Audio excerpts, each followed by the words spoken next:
How's it going, Eliminators? Today I'm going to be showing you guys how to change the drive belts on a white outdoors riding lawnmower. So let's get right into it.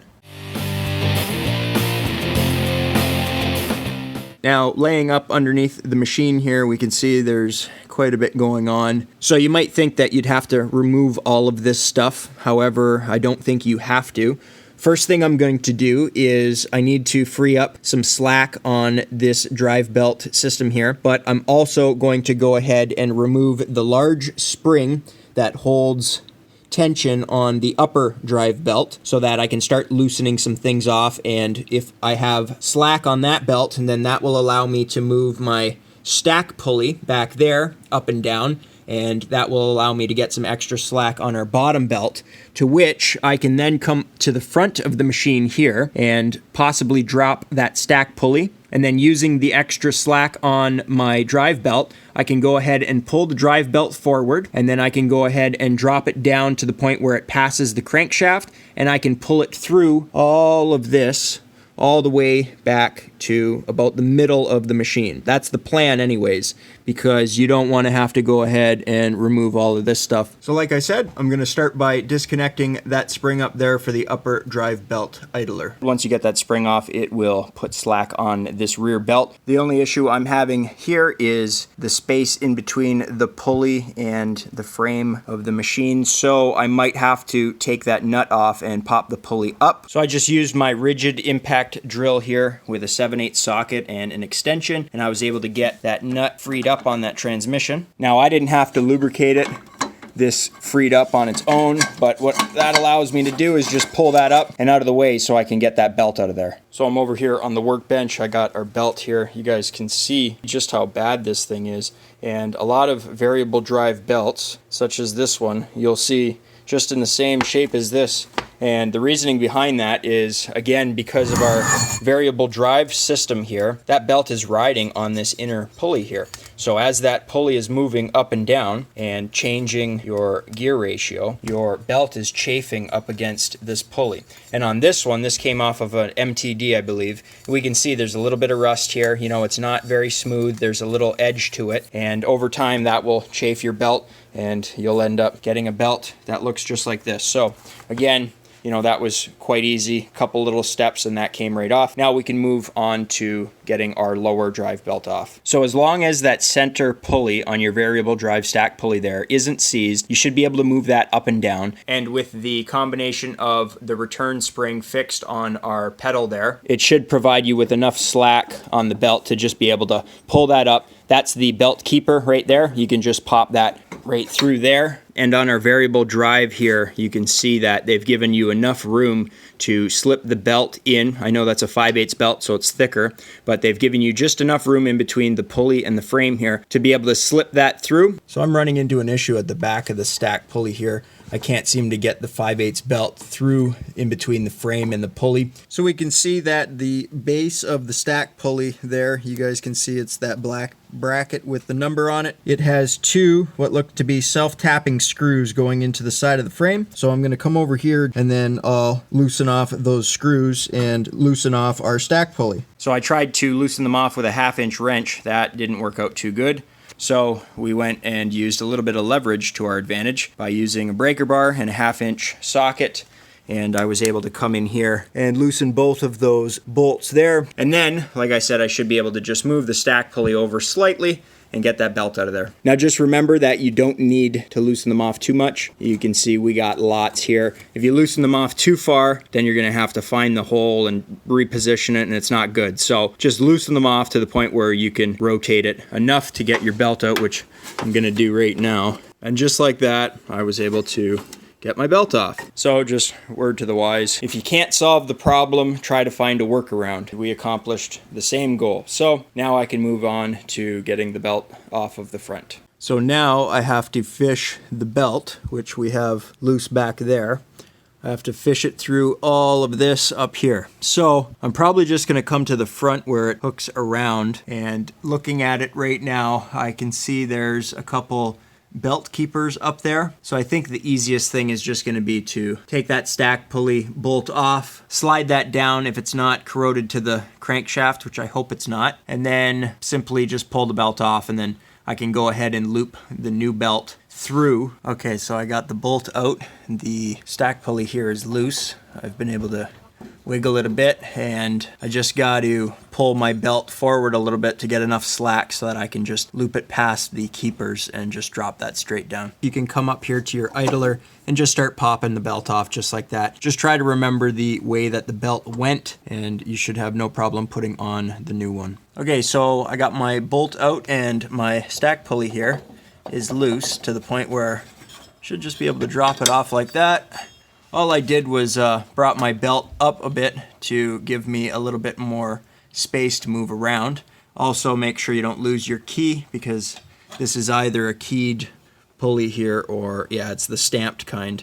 So just make sure that's not stripped in there. Okay, so I have a choice here. I can either pull the belt from the front, have it come through the back, through that plate, or I can pull the belt from the back and have the front go through this way. Haven't figured out what I'm gonna do yet. Either way, I think what I might do is take the new belt and tape it to the end of the old one, because with that plate there, like, it's gonna be hard if I pull this belt through to kind of fish the new one through and make sure that it's aligned with all the keepers, because there's all kinds of little studs that go down from the frame here or from the bottom, and they act as little belt keepers. And if I end up putting the new belt on the wrong side of one of those keepers and I go to drive this thing, I could end up smoking a brand new belt, and I would literally have to redo everything I've just done. So I'm just gonna butt the two belts together and wrap some tape around it. Hopefully that works, and then I think what I might do is pull it from the back so that I bring my new belt through the front. And I think that'll be the best way to go.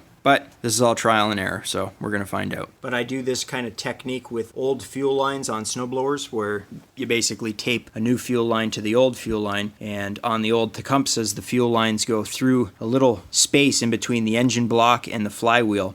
And you know, if you had to try to fish one through, sometimes it can be a pain in the butt. So by taping the new fuel line to the old one, when you pull the old one out, the new fuel line routes itself through. Same kind of idea. Okay, so I've got my new belt looped through fairly well, actually. We're past this large silver plate here, but you'll notice that it's on the left side of the machine, so my right, because I'm up under it now. So the issue I'm having here is, again, it basically went on that side of the keeper. So using a little ratchet with some extensions, I'm using a 3/8 socket. I'm going to loosen off that belt keeper, and I'm just going to wrap the new belt up and around so that I can pull it out on this side, because I know that there are no other keepers from that point towards the front of the engine, because the old belt, we can see it here, that pulled all the way through. So from up here all the way back, that pulled from this side and over there, and I kind of went in with my finger up and around, and we're just catching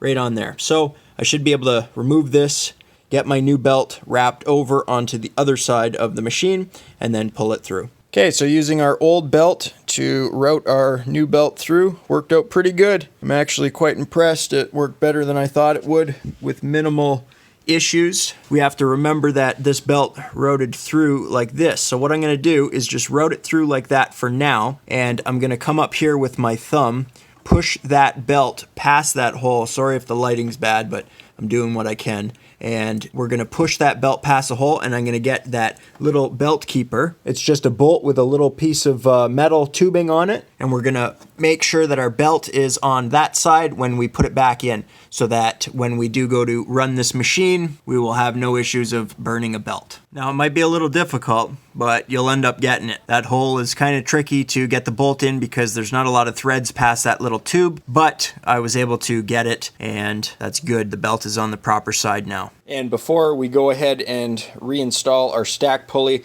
going to use a little bit of Permatex nickel anti-seize. Shout out to Permatex for sending this our way. I'm going to use this just to coat the inside of this shaft here. Here's a little piece that fell off after I pulled the stack pulley off, but that will ensure that the next time it has to come off for another belt change or any kind of service, that it'll just drop right off, and the next person who works on this won't have an issue of, the pulley seizing to the crankshaft. Okay, most important thing here. My stack pulley's still loose. What you want to do is wrap your belt around the pulley first and then slide the pulley into position, because there's these little belt keepers and they're part of the frames, and you're not going to be able to fit your belt into that pulley once you have the pulley slid all the way up. So make sure that you run your belt first and then tighten it up and then slide your pulley up, and just come and look and make sure that you're on the inside of those. I'm going to do that for both sides just to double check, and then I'm going to go ahead and put my bolt back in here. So again, just check both sides of the pulley. You might as well now, so that you don't have to take anything off and redo it. We're good to go, so I'll go ahead and get the bolt back into the crankshaft. And because we have the variable drive pulley system loose, we can just go ahead and loop our new belt in.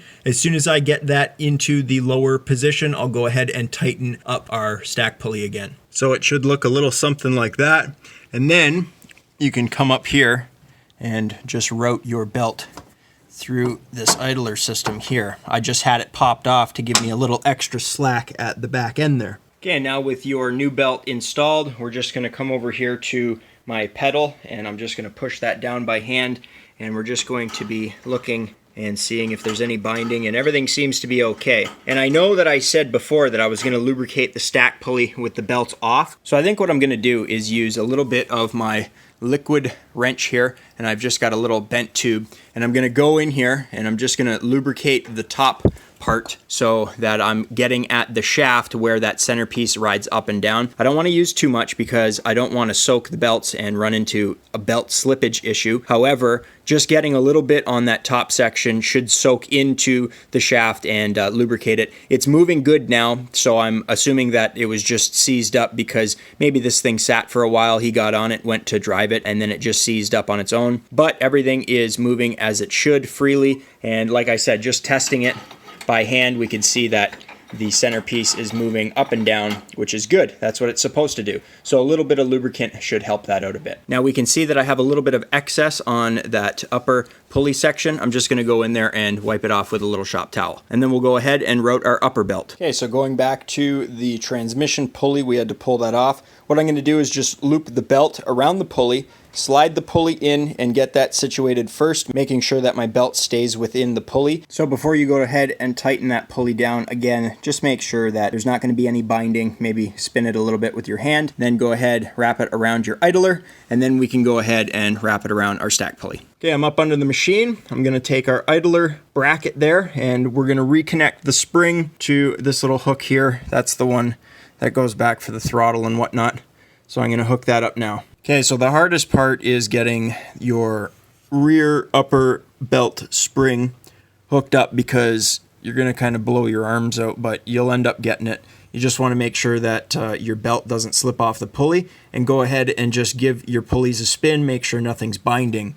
Then I moved up onto my throttle and brake return spring. It's a pain in the butt, but they look a little something like this. And then go ahead and mount them to this little bracket. It sucks that they didn't make another bracket here and here. Who knows, maybe one broke off, but that's all I could find. And in the manual, it shows everything going to one bracket. So everything works now. When you go and pull your throttle, it returns. And when you pull your brake, it also returns. So everything's working as it should. Okay, so I got the battery hooked up, and I'm going to jump on this thing and just take it slow, make sure it goes forward and backwards without any issues. And I should note, just before I get this on video, my customer said he had a leak coming from the overhead valve gasket. There's a little bit of smoke coming from the front end. Hopefully I don't catch this thing on fire, but I can already see there's all kinds of oil already onto the muffler. So I probably won't be running it that long, just enough to fire it up and drive it forward and back.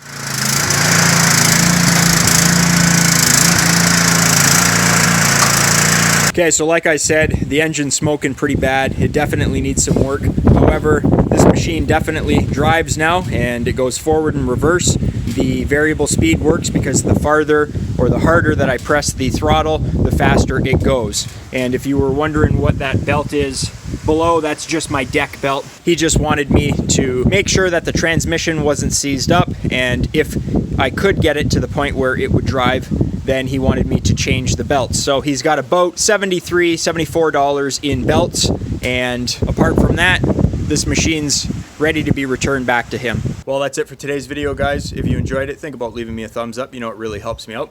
You can click here to subscribe, and you can click over here to watch one of my previous videos. I upload every single week, so be sure to stop on by, check the channel out. And as always, guys, thanks for watching.